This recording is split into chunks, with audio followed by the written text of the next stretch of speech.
Assalamualaikum warahmatullahi wabarakatuh.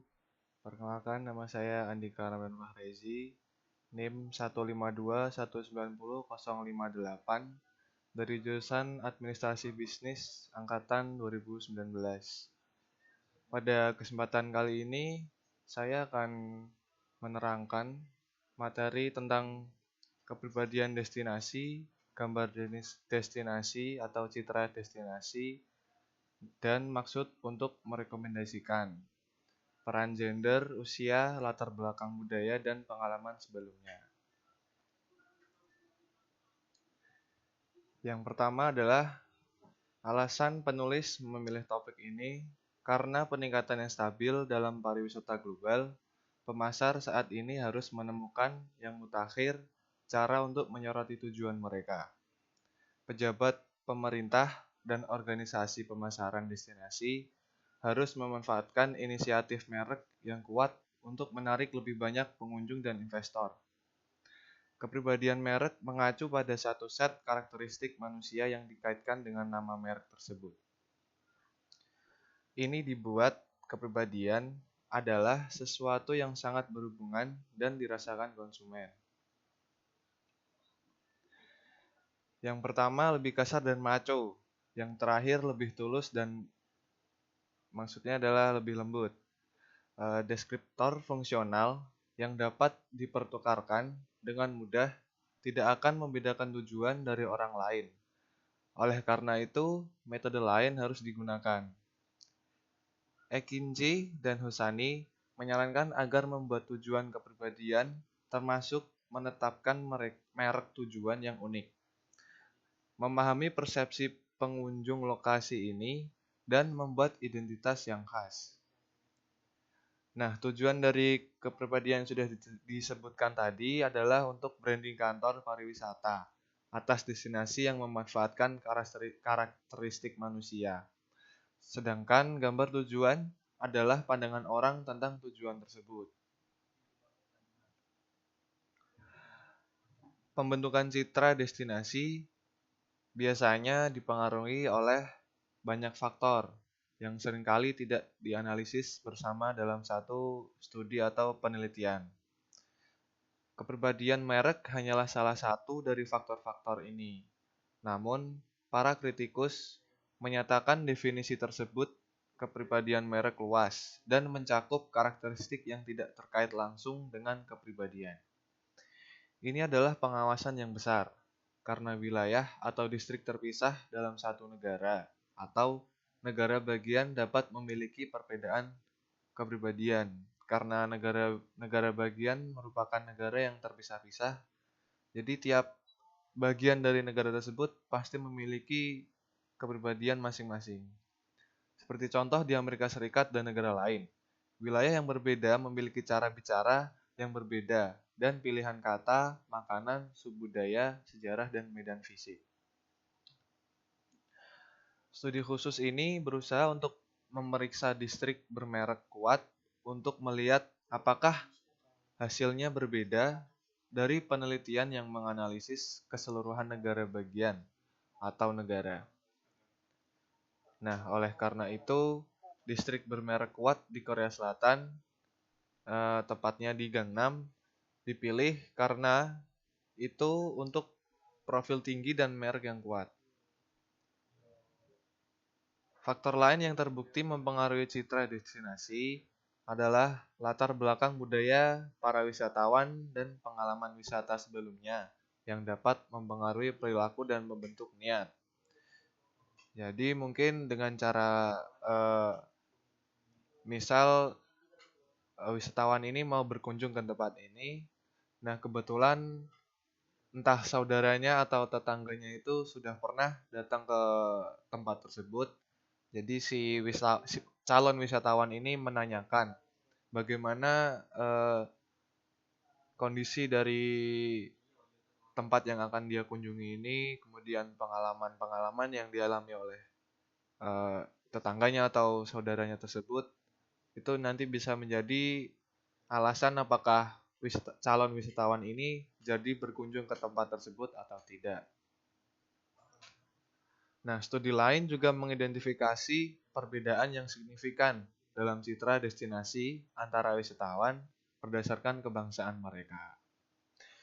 Meskipun beberapa studi wisata sebelumnya telah dieksplorasi hubungan antara variabel sosiodemografis, kebangsaan, usia, jenis kelamin, dan pilihan destinasi, ada hasil empiris yang beragam tentang variabel ini.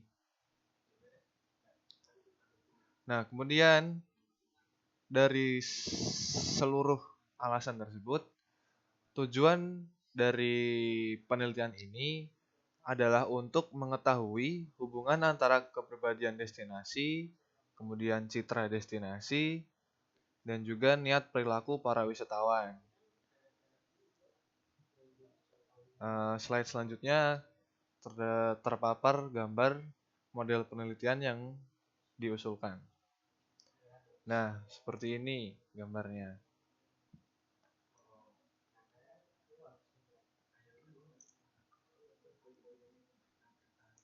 Jadi, dalam destination personality ini ada yang namanya excitement atau kepuasan, kemudian sincerity, kemudian ada comfort atau kenyamanan, kemudian ada activeness. Nanti akan berpengaruh juga kepada cultural background, gender, kemudian ada umur. Nah, nanti akan menghasilkan citra destinasi yang akan ditangkap oleh para wisatawan. Oke, yang kedua yaitu permasalahan yang diangkat. Permasalahan yang diangkat dalam topik ini adalah ketika wisatawan memilih destinasi itu biasanya para wisatawan ini memilih lokasi yang memenuhi subjektif kriteria dari kebutuhan mereka. Yang dimaksud adalah seperti misalkan ada wisatawan yang dia ingin rekreasi edukasi seperti itu. Nah, subjektif dia kan ingin mencari edukasinya. Nah, mungkin dia bisa datang ke museum, kemudian tempat-tempat bersejarah. Nah, maka dari itu penelitian ini diadakan dengan maksud agar para wisatawan-wisatawan ini dapat memilih destinasi mereka sesuai dengan apa yang mereka inginkan. Seperti contoh tadi ingin wisata edukasi. Nah, agar dia sesuai dengan apa yang dia mau itu agar dia sesuai dengan apa yang dia mau itu perlu diadakannya seperti tadi yaitu citra destinasi, kemudian maksud dari wisatawan dan juga dan lain-lain. Nah, jadi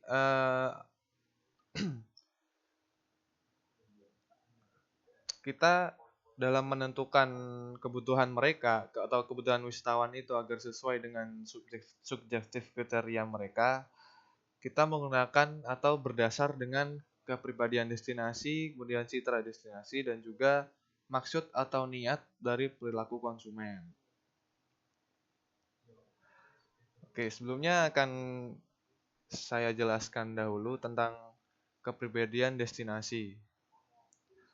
Nah, kepribadian merek didefinisikan sebagai sekumpulan karakteristik manusia yang terkait dengan suatu merek. Dengan kata lain, konsumen dapat memandang merek memiliki sifat manusiawi seperti itu, yang merupakan suatu nilai konsep untuk mencirikan kualitas pribadi yang mendorong perilaku pembelian dan penggunaan.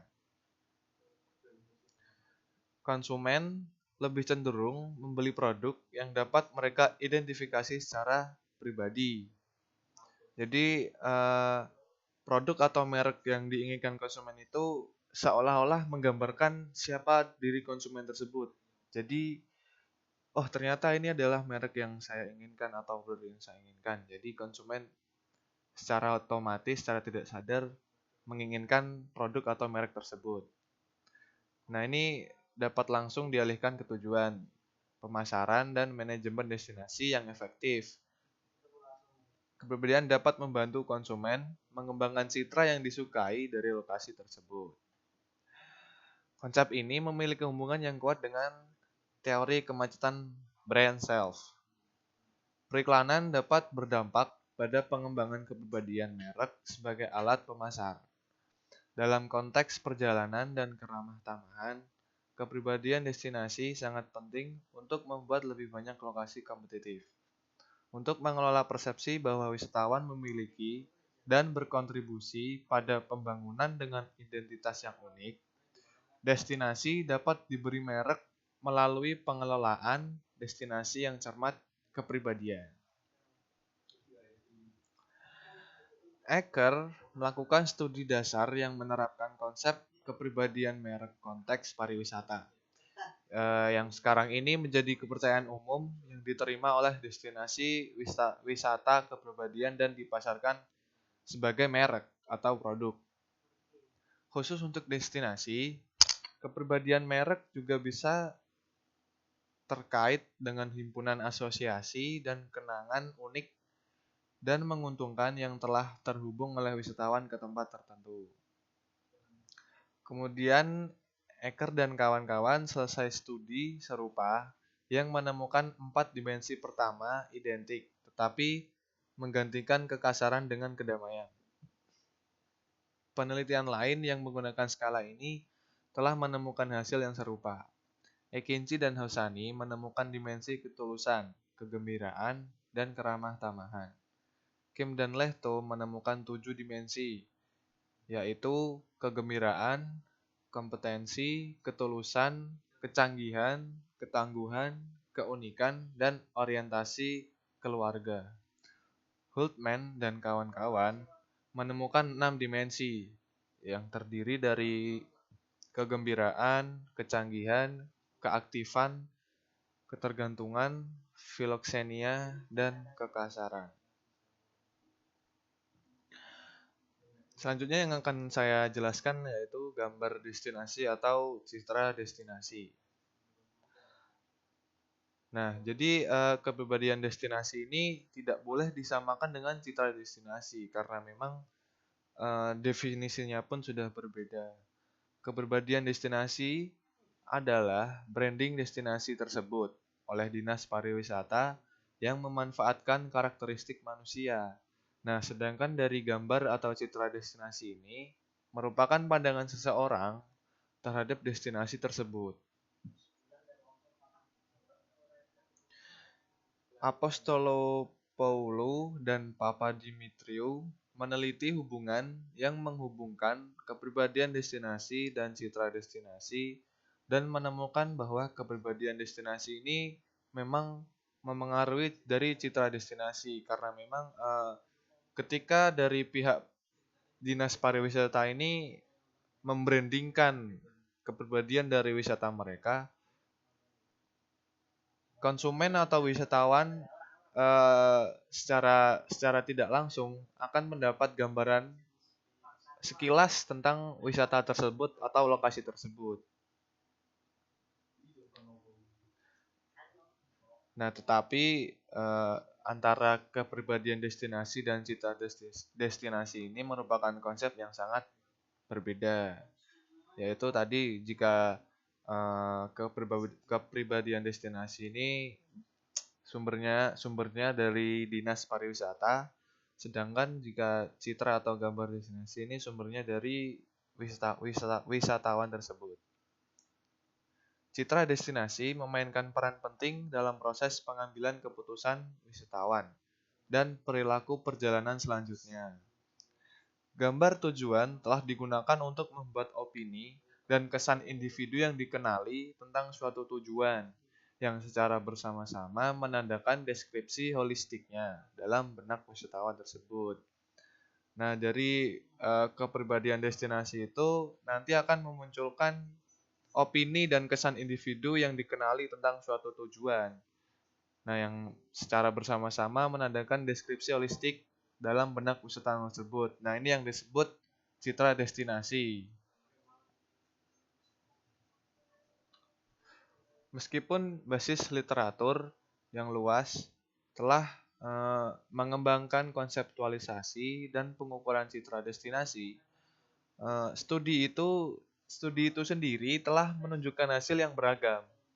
Nah, mayoritas studi yang masih ada menganggap citra destinasi ini sebagai gagasan multidimensi dengan dua komponen kunci. Pembahasan tentang citra tujuan sebagian besar berkisar pada pencitraan merek tingkat nasional dengan DMO yang berhasil membuat rangkaian gambar yang berkelanjutan untuk negara-negara seperti contohnya adalah Prancis, kemudian ada Inggris, Jamaika, dan negara lainnya. Namun, untuk pemahaman yang benar dan penerapan pengembangan merek destinasi, tampaknya lokal pariwisata skala kecil seperti kota dan kabupaten dapat memberikan hasil yang lebih bermanfaat.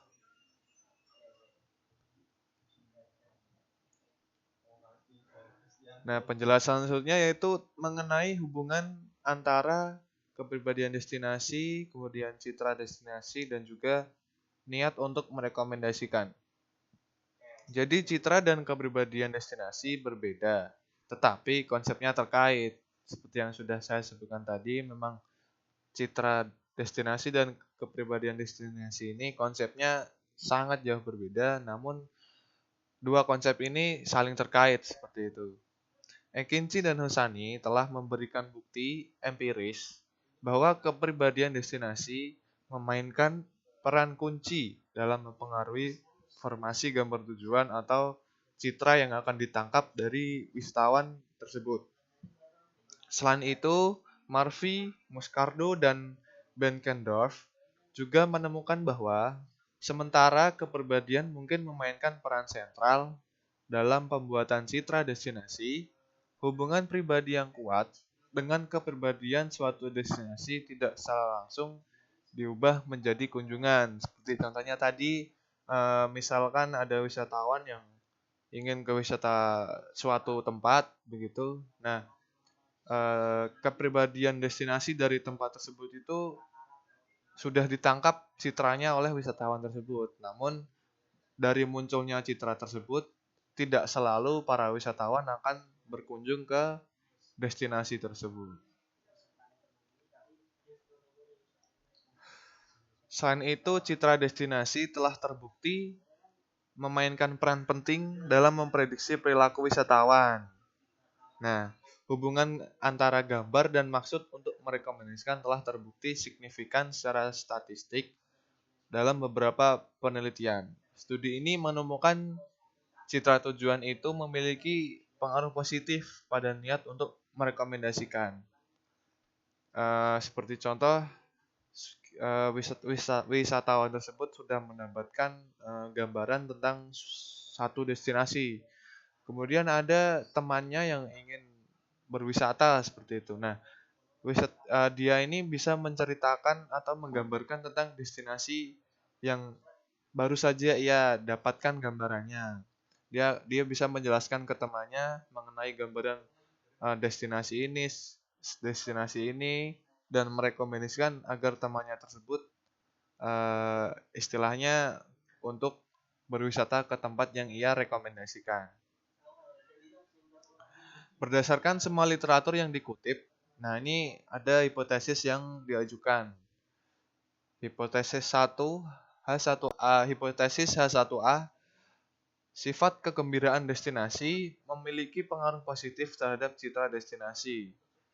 Kemudian hipotesis 1B, ciri kepribadian destinasi ketulusan berpengaruh positif terhadap citra destinasi. Kemudian hipotesis 1C, ciri kepribadian destinasi kenyamanan berpengaruh positif terhadap citra destinasi. Kemudian hipotesis 1D, sifat keaktifan kepribadian destinasi berpengaruh positif terhadap citra destinasi. Kemudian hipotesis kedua, citra destinasi yang dirasa secara keseluruhan memiliki pengaruh positif terhadap niat untuk merekomendasikan. Baik. Kemudian yang akan saya jelaskan selanjutnya adalah segmentasi pasar dalam literatur destinasi, yaitu variabel sosial demografi. Peneliti sebelumnya telah mempertanyakan apakah konsep kepribadian merek itu valid, dapat diandalkan, dan cukup dapat digeneralisasikan agar berguna di berbagai segmen konsumen. Memang benar, pasar itu segmentasi memungkinkan DMO dan pejabat pemerintah untuk memahami kebutuhan dan harapan wisatawan untuk tujuan mereka. Dalam literatur pariwisata, beberapa penelitian telah meneliti hubungan antara variabel sosiodemografis dan segmentasi. Variabel ini meliputi perbedaan budaya, usia, jenis kelamin, dan juga demografinya. Misalnya, bersama dengan jenis kelamin, usia wisatawan terbukti memainkan peran kunci dalam pembentukan citra destinasi. Seperti contohnya ketika datang ke Istana Boneka, tidak mungkin semua jenis kelamin laki-laki berminat untuk datang ke tempat tersebut. Nah, jadi yang bermain peran dalam konteks ini yaitu wisatawan yang berjenis kelamin wanita.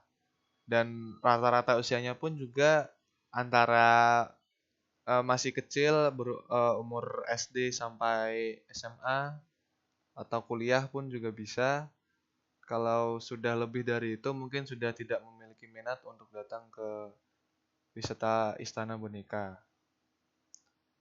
Studi tentang perbedaan gender dan usia kurang secara keseluruhan dalam penelitian kepribadian destinasi dan citra destinasi. Pengaruh variabel-variabel ini terhadap pembentukan niat untuk merekomendasikan dalam konteks pariwisata sampai saat ini masih belum jelas. Penelitian yang masih ada telah menetapkan bahwa budaya dapat memainkan peran penting dalam persepsi merek secara keseluruhan. Eker, Bennett Martinez, dan penelitian Garolera mengarah pada munculnya sekumpulan dimensi kepribadian merek yang memiliki makna yang sebanding di Jepang dan Amerika Serikat, serta dimensi lain yang membawa asosiasi budaya yang lebih spesifik. Pengalaman sebelumnya dengan suatu destinasi juga memainkan peran penting atau kunci dalam persepsi destinasi tersebut.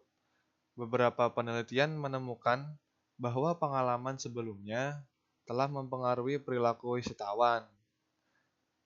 Perjalanan masa lalu, pengalaman juga dapat secara signifikan mempengaruhi pembentukan citra destinasi. Namun masih ada kurangnya pemahaman tentang hubungan antara kepribadian destinasi, citra destinasi, dan niat untuk merekomendasikan dengan variabel sosiodemografis secara sistematis dan inklusif kerangka. Berdasarkan kebutuhan ini, hipotesis berikut akan dieksplorasi. Ini ada sangat banyak hipotesis. Yang pertama adalah hipotesis 3A. Jadi latar belakang budaya ini significantly moderates the relationship between the destination. Jadi memberikan relasi antara latar belakang budaya dengan destinasi yang akan dikunjungi.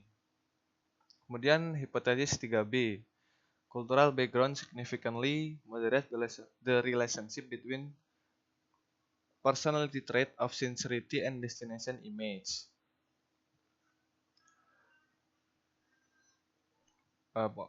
Inti dari hipotesis ketiga ini adalah kaitannya dengan latar belakang budaya dengan destinasi yang akan dikunjungi. Kemudian untuk hipotesis keempat, Ini hubungannya dengan jenis kelamin. Kemudian untuk hipotesis kelima, hubungannya dengan umur, dan yang hipotesis keenam ini pengalaman masa lalu, hubungan pengalaman masa lalu dengan apa kepribadian destinasi, citra destinasi, dan juga maksud untuk merekomendasikan.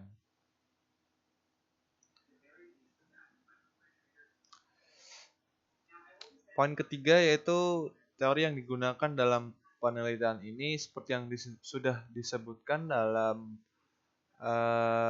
kepribadian destinasi. Kepribadian destinasi ini berdasarkan dengan teori kemacetan brain self yang berguna untuk menjelaskan mengenai kepribadian destinasi. Nah, selain itu, riset dari beberapa peneliti juga disematkan dalam penulisan penelitian ini. Yang keempat, metode penelitian. Meskipun riset pemasaran destinasi telah meningkat secara signifikan selama 2 dekade terakhir, sebagian besar studi sebelumnya berfokus pada destinasi di tingkat negara atau negara bagian atau bahkan provinsi. Namun, mungkin saja kabupaten, kota, dan wilayah dapat memiliki karakteristik dan merek yang sangat berbeda dalam satu negara atau negara bagian yang sama, terutama jika lokasi tersebut memiliki identitas yang kuat. Jadi contohnya seperti di Indonesia, simpel saja, seperti di wilayah Bali. Jadi destinasi wisata di Bali ini memiliki karakteristik dan identitas yang sangat kuat, bahwa Bali ini mencirikan bahwa budaya yang ada di Bali ini masih sangat kuat ya dibandingkan dengan misalnya Jakarta atau kota-kota besar lainnya. Nah, sedangkan di Bali ini atau di Bali ini memiliki identitas yang sangat kuat.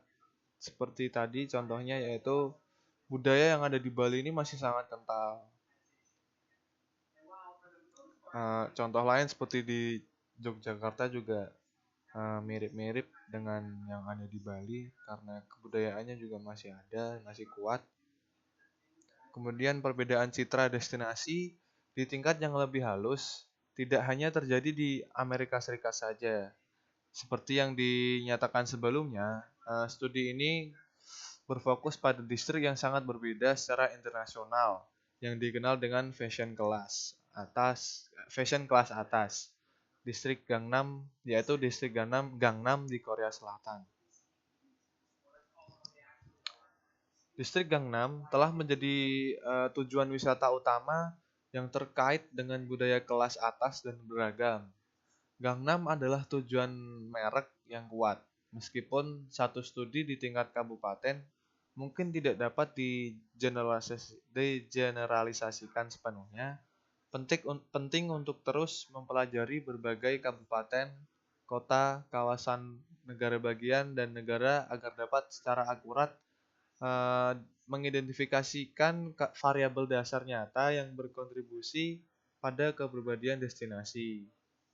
Gambar dan niat untuk merekomendasikan. Studi ini berharap dapat memberikan kontribusi untuk pemahaman tentang hubungan ini agar lebih jelas di tingkat kabupaten bermerek yang lebih terfokus.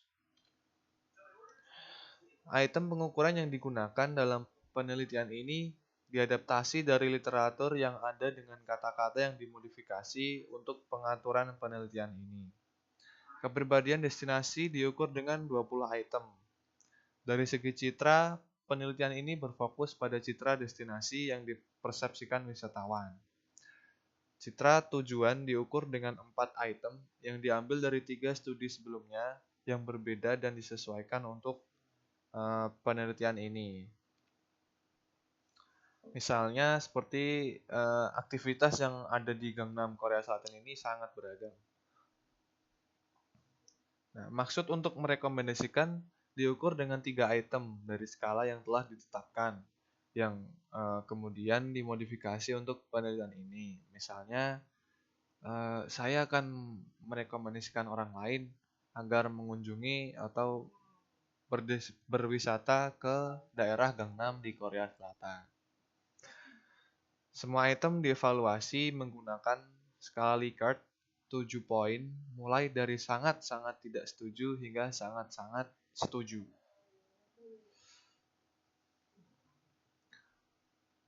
Tabel sebanyak 371 turis internasional menanggapi survei tersebut. Untuk memastikan sampel yang bermakna, warga Korea melakukannya tidak disurvei dan hanya pengunjung asing ke area Gangnam yang diminta untuk ambil bagian. Dari 371 itu, 55 mengembalikan tanggapan yang hilang atau tidak lengkap dan dihapus, menghasilkan 316 tanggapan yang valid tersisa untuk analisis. Menurut hasil data demografi, mayoritas di antaranya sampel berusia 21 sampai 30 tahun. Yang jika didata sekitar 48,4%. Nah, sekitar 48,1%-nya adalah laki-laki dan 51,9%-nya adalah perempuan. Persentase peserta yang tinggi memiliki gelar sarjana sekitar 44,3%. Saat ditanya tentang alasan mereka untuk traveling, 40,2% responden mengatakan bahwa ini untuk tujuan liburan. Contoh terdiri dari 128 orang timur, contohnya dari Jepang, dari Cina, dan 188 orang dari barat, yaitu Amerika, Kanada, dan yang lainnya. Nah, ini tabel 2 yang menjelaskan dari riset sebelumnya.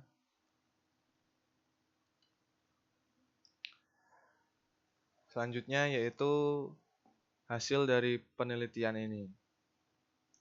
Yang pertama adalah pengujian dari hipotesis, yaitu dimensi kepribadian destinasi.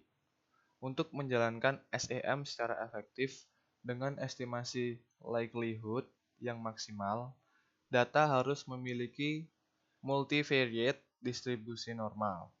Karena ketidaknormalan dapat meningkatkan chi-square, menghargai dan meremehkan kecocokan indeks.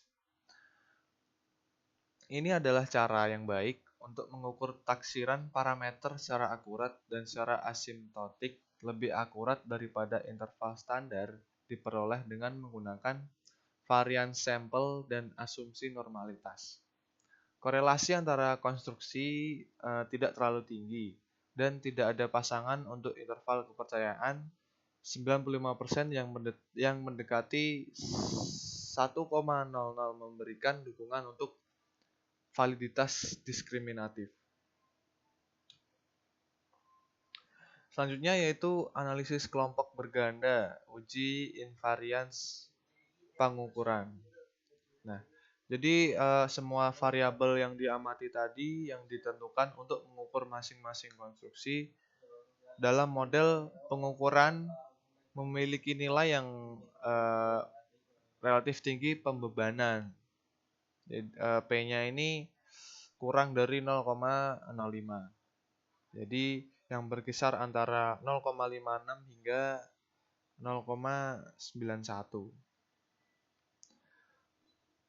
Sebelum perbandingan kelompok sarana, konstruksi, dan membangun hubungan, pengukuran uji invariansi dalam beberapa analisis kelompok dilakukan untuk menentukan apakah diperoleh beban faktor dalam model pengukuran tidak berbeda di kedua kelompok. Dua rangkaian analisis invariansi kelompok ganda dilakukan secara terpisah, melihat apakah pemuatan faktor tidak berubah di dua kelompok ini. Jadi kedua model ini ternyata memiliki kesesuaian keseluruhan yang baik dengan data. Selanjutnya yaitu hubungan struktural di seluruh grup atau kelompok ya. Fungsi moderasi dari latar belakang budaya, Kemudian dianalisis antara keempat faktor kepribadian tujuan dan citra tujuan yang memberikan hasil dari beberapa jalur grup analisis. Semua indeks kecocokan model berada dalam kisaran yang direkomendasikan dan semua efek yang dihipotesiskan signifikan secara statistik kecuali untuk jalur dari ketulusan ke citra tujuan dan dari keaktifan ke gambar tujuan baik di kelompok barat yaitu Amerika, kemudian Kanada, dan di kelompok timur yaitu Jepang dan Cina dan lain-lain.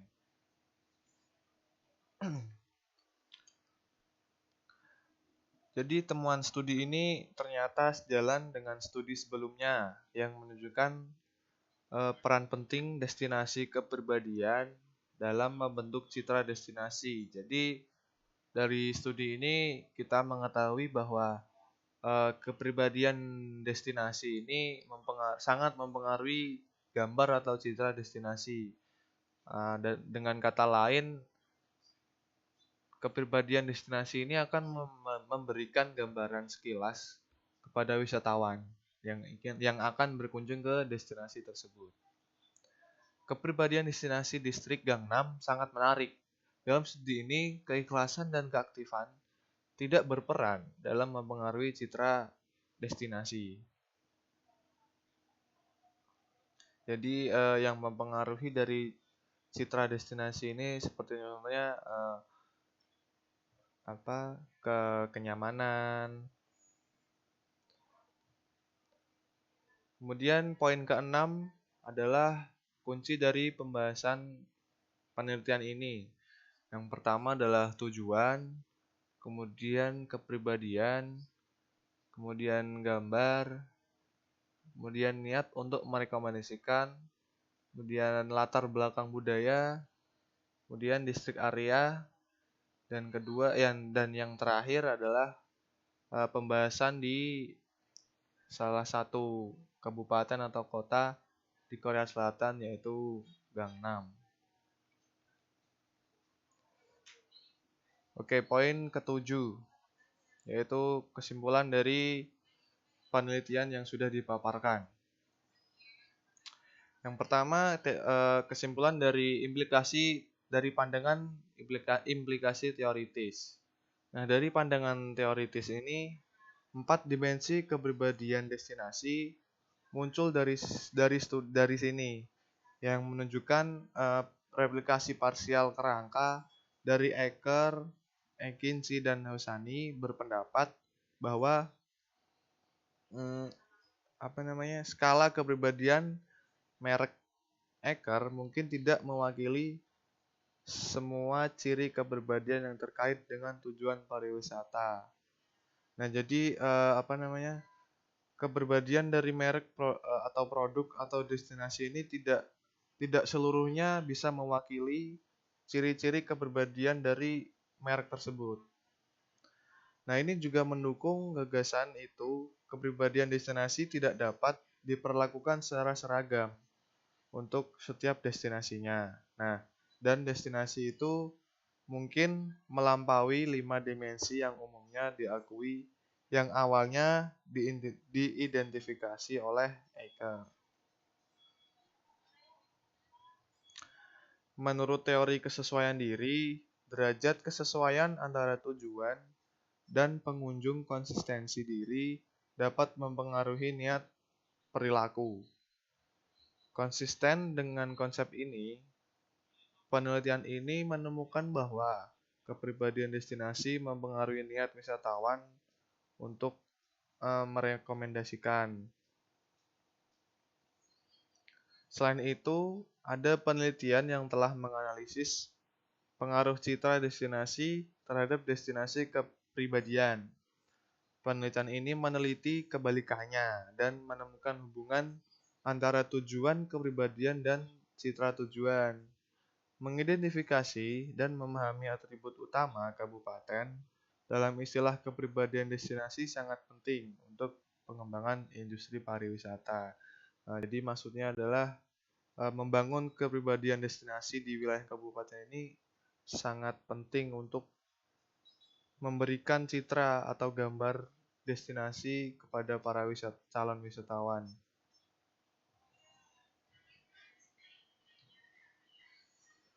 Nah, sekarang jelas bahwa latar belakang budaya memainkan peran kunci dalam ciri-ciri kepribadian merek dan harus dimasukkan dalam semua model teoritis masa depan. Jadi, pengalaman latar belakang budaya ini punya peran yang sangat penting dalam menyebutkan ciri-ciri kepribadian dari destinasi yang akan menghasilkan citra destinasi. Metzler, Strobel, Stockburger Sauer, Bobovnicki, dan Bauer sebelumnya menyelidiki hubungan antara kepribadian merek, kesesuaian diri, dan niat perilaku. Namun hasil studi ini menunjukkan bahwa citra tujuan juga dipertimbangkan dalam hubungan ini untuk memahami persepsi pengunjung secara lebih lengkap. Yang terakhir, dalam segmentasi pasar target, studi ini menemukan bahwa jenis kelamin, usia, dan pengalaman sebelumnya memiliki pengaruh positif pada citranya tentang suatu destinasi.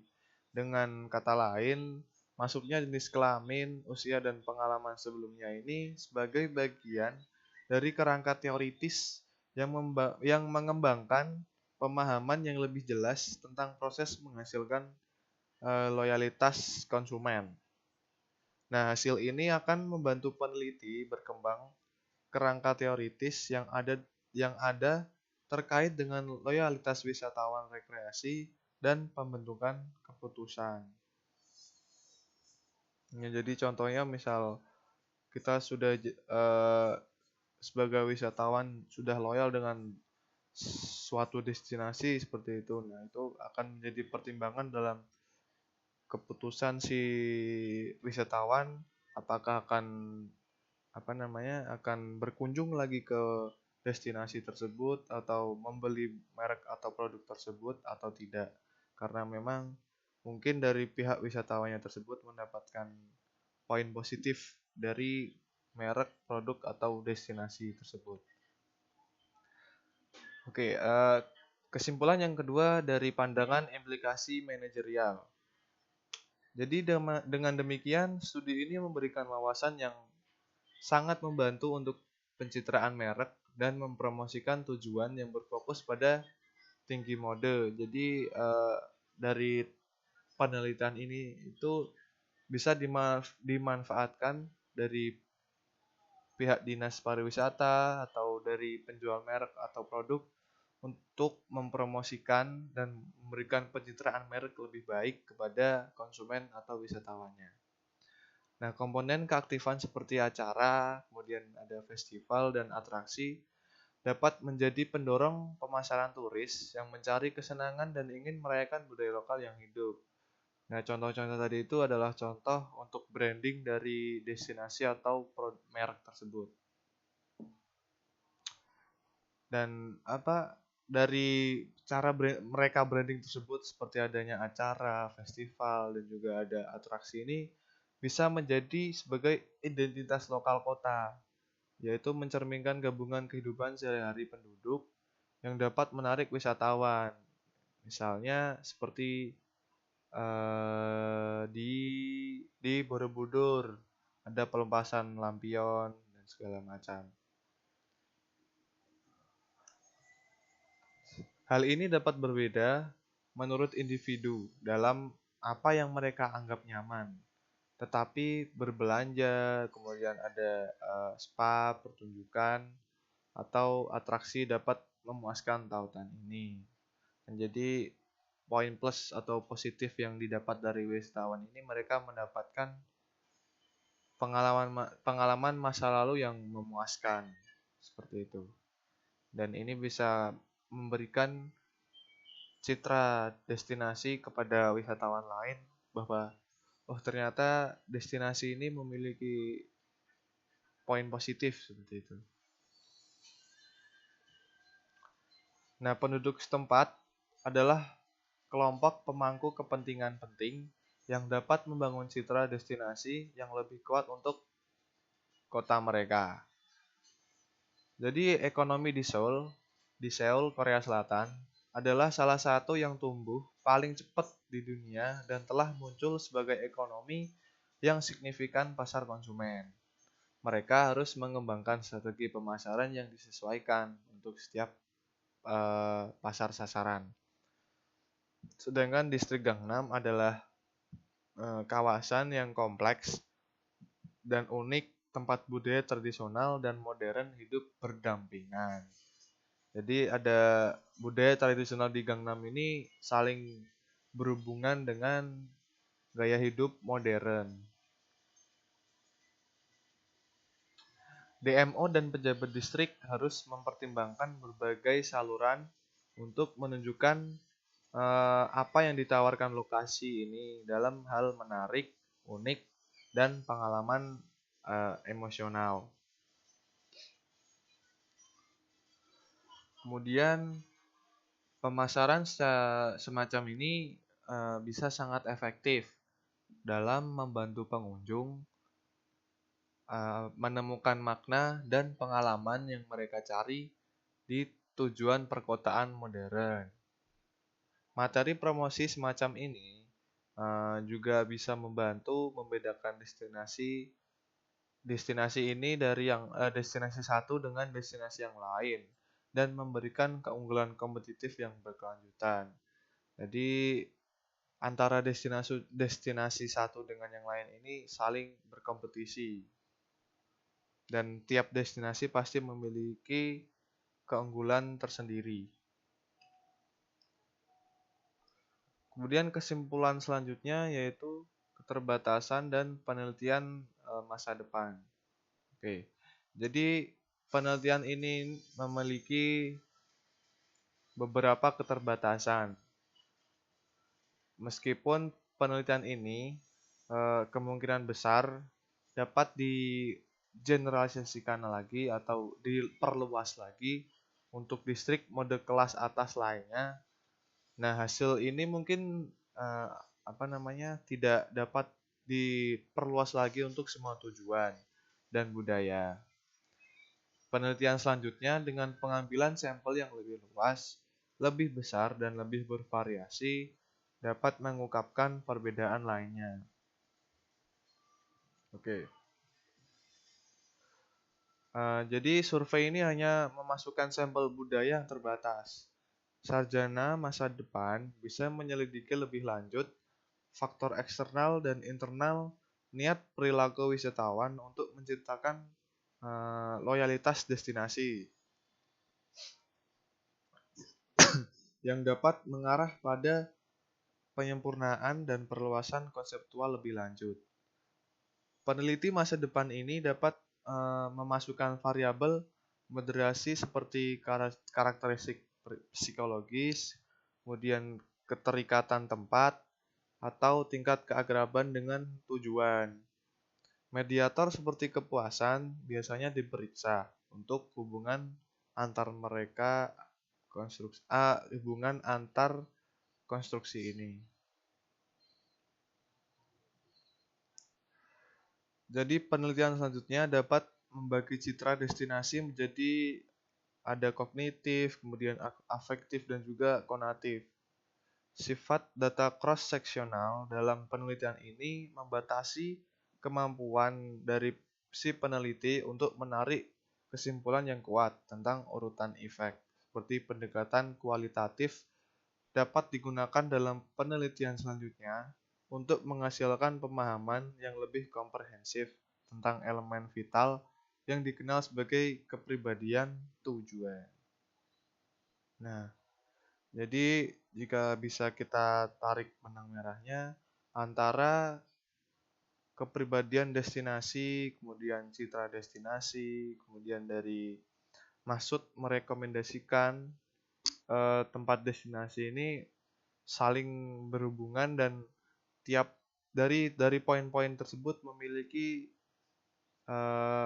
peran tersendiri seperti itu. Jadi seperti contohnya jika dibuat jalur yang runtut mungkin seperti ini. Jadi ketika pihak pihak dari pariwisata ini memberikan kepribadian destinasi mereka, kemudian ada calon wisatawan yang ingin berdestinasi ke tempat mereka, dengan melihat kepribadian dari eh, wisatawan mereka ini akan menimbulkan atau akan memunculkan citra atau gambaran mengenai destinasi atau merek mereka.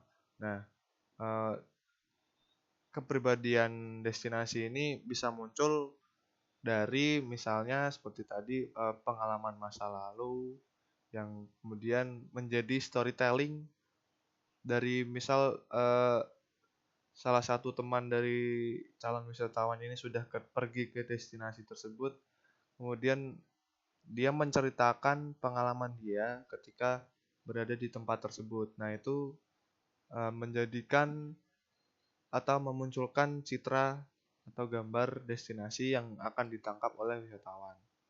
Nah, kemudian setelah itu, ketika wisatawan sudah berkunjung atau mungkin sudah pernah berkunjung atau akan merekomendasikan tempat atau wisata yang sudah mereka kunjungi atau sudah pernah mereka kunjungi. Nah, jadi ketiganya ini memiliki hubungan atau saling berhubungan, dan ketiganya ini juga memiliki peran masing-masing seperti itu. Nah, mungkin dari presentasi ini hanya hanya ini saja yang dapat saya sampaikan. Bila ada kesalahan mohon dimaafkan. Saya Andika Ramdan Fahrezi. Assalamualaikum warahmatullahi wabarakatuh.